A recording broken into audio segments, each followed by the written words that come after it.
Hello and welcome students to the SRBPS virtual classroom program. I am your biology educator Prerna Rathi. I hope you are all making complete use of our YouTube channel. Now let us come and see what I have got for you today. So students, today we will be starting our next chapter, that is how do organisms reproduce. So let us first understand the concept of reproduction. What do you mean by reproduction? Reproduction means to create one of its own kind. अपने ही जैसा एक और बनाने की process को हम reproduction कहते हैं. The process by which a living organism produces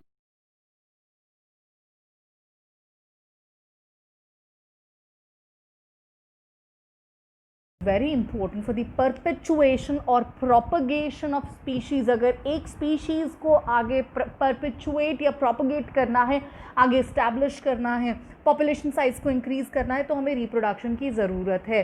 apart from that reproduction also allows changes, evolution. Evolution तभी होगा जब रिप्रोडक्शन होगा. Fine. Now, when organisms reproduce, what do you think? Do they create exact copies of themselves?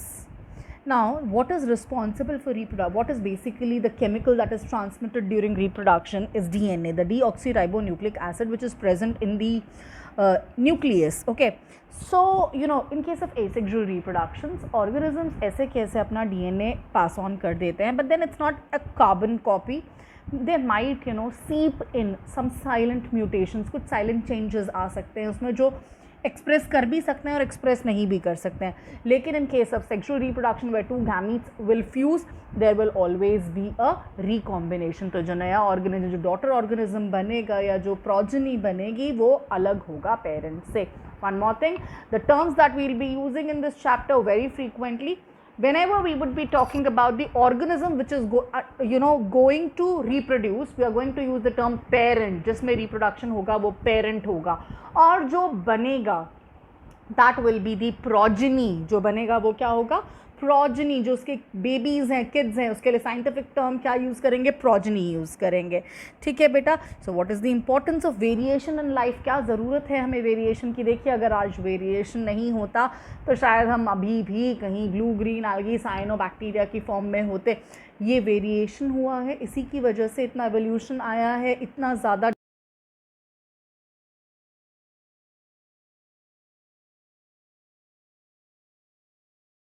तक पहुँचे हैं. Human beings have been form, that is because of the variation. से variation क्या करते हैं? ये किसी भी ऑर्गेनिज्म को उसके सराउंडिंग में सर्वाइव करने के लिए सर्वाइवल एडवांटेज प्रोवाइड करती हैं. ये सर्वाइवल एडवांटेज उसे क्या करता है? उसे आगे प्रोपगेट करने में, आगे स्प्रेड करने में, स्पीशीज़ को इस्टेब्लिश करने में हेल्प करता है.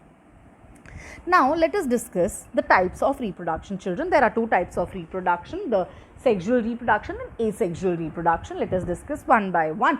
Asexual mode of reproduction is that mode of reproduction which involves only a single parent, where a single parent is responsible for producing a young one or the progeny. That type of reproduction is called asexual reproduction. और जहाँ दो parents की requirement होती है, जहाँ दो parents होते हैं, दो गैमीट्स होते हैं, गैमीट्स का फ्यूजन होता है, that children is known as sexual reproduction. Let us begin with asexual reproduction. हम different types of asexual reproduction पढ़ने वाले हैं इस चैप्टर में. We'd be learning about fission, we'd be learning about budding, regeneration, fragmentation, spore formation and vegetative propagation. Let us start with fission. Fission का मतलब अंग्रेजी से हिंदी में कन्वर्ट करते हैं. fission का मतलब होता है breaking, to divide. Fission means to divide. Okay, so whenever the parent organism divides into two or more individuals, that is called fission. If it divides into two children, then it is known as binary fission. As you can see in this particular diagram which shows binary fission in amoeba. Amoeba binary fission कैसे show करता है? ध्यान से देखिए. This is an amoeba. इसका nucleus है. ठीक है. First process is karyokinesis, that is the division of the nucleus. amoeba ऐसे की ऐसे रहेगा और nucleus क्या होगा? डिवाइड करने लग जाएगा. ठीक है. इसके बाद इसका जो न्यूक्लियस है वो दो न्यूक्लियाई में डिवाइड हो जाएगा. जब ये दो न्यूक्लियाई बन जाएंगे तो इसके अंदर cleavage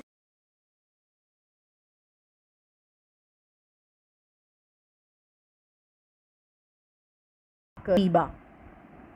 Okay, so it has been shown in this particular diagram also how amoeba has binary fission. Then Multiple fission. Multiple fission is shown by Plasmodium, where the parent organism divides to form many organisms. Okay, example of multiple fission is Plasmodium, that is malarial parasite. Okay, children. Next we have budding. Budding means bud ka banna.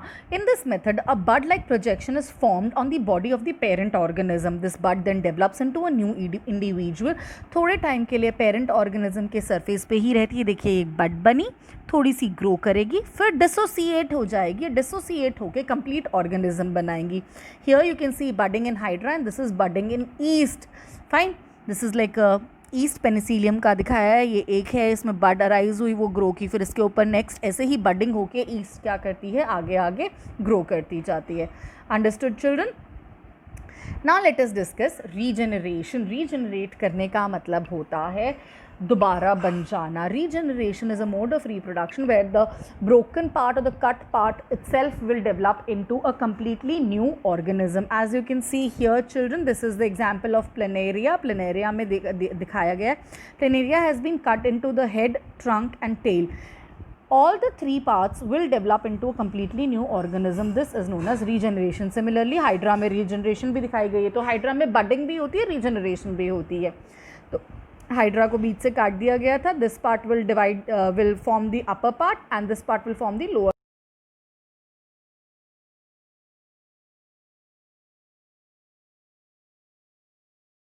Fragmentation का मतलब है कि fragment में बट जाना. In this method the body of a simple multicellular organism breaks into smaller pieces. On maturation each fragment develops into a new individual. ये जो fragment बना है, स्पाइरोगायरा इसका एग्जाम्पल है. स्पाइरोगायरा पानी के ऊपर तैर रही होती है, ग्रीन कलर की मेश लाइक स्ट्रक्चर्स होते हैं इसके. सो स्पाइरोगायरा जब ग्रो कर जाती है तो क्या, मैच्योर होने के बाद वो डिवाइड हो जाती है. तो each fragment is a new individual. बन गया. इसको आगे क्या करना है, बस साइज में ग्रो करना है. Understood children. Next we have spore formation. Spores क्या होते हैं? Spores are basically seed like structures of lower organisms. जो सिंपलर ऑर्गेनिजम्स होते हैं उनमें जो सीड का काम, हायर ऑर्गेनिजम्स में जो सीड का काम होता है, स्पोर्स वही काम करते हैं. स्पोर्स क्या होते हैं? स्पोरांजिया के अंदर बनते हैं. स्पोरांजियोस्पोर्स होते हैं. स्पोरांजियोफोर के अंदर स्पोरांजियम होता है. स्पोरांजियम के अंदर क्या बनते हैं? स्पोर्स बनते हैं. इनके बाहर एक प्रॉपर वॉल होती है. जब ये बर्स्ट होती है तब इसके अंदर से स्पोर्स निकलते हैं और ये स्पोर्स क्या करते हैं? जर्मिनेट करके पूरा का पूरा ऑर्गेनिज्म बना लेते हैं. This happens in Rhizopus, Mucor, Penicillium. Can you see here how the spore germinates to form a completely new organism? That is how spore formation. Basically spore formation क्या है? एक जब अनफेवरेबल कंडीशंस आती है ना, तो अनफेवरेबल कंडीशंस को पेनिनेट करने का एक अडेप्टेशन है कि अनफेवरेबल कंडीशन में मरना नहीं है, क्या करना है? स्पोर बना लेना है. जैसे ही फेवरेबल कंडीशन आएगी स्पोर जर्मिनेट करेगा और कंप्लीटली न्यू ऑर्गेनिज्म बना लेगा. Next children we have vegetative propagation. Vegetative propagation क्या होता है? Vegetative propagation is a method children where vegetative parts, not the sexual parts, not the flower, but the vegetative parts are used for reproduction. For example root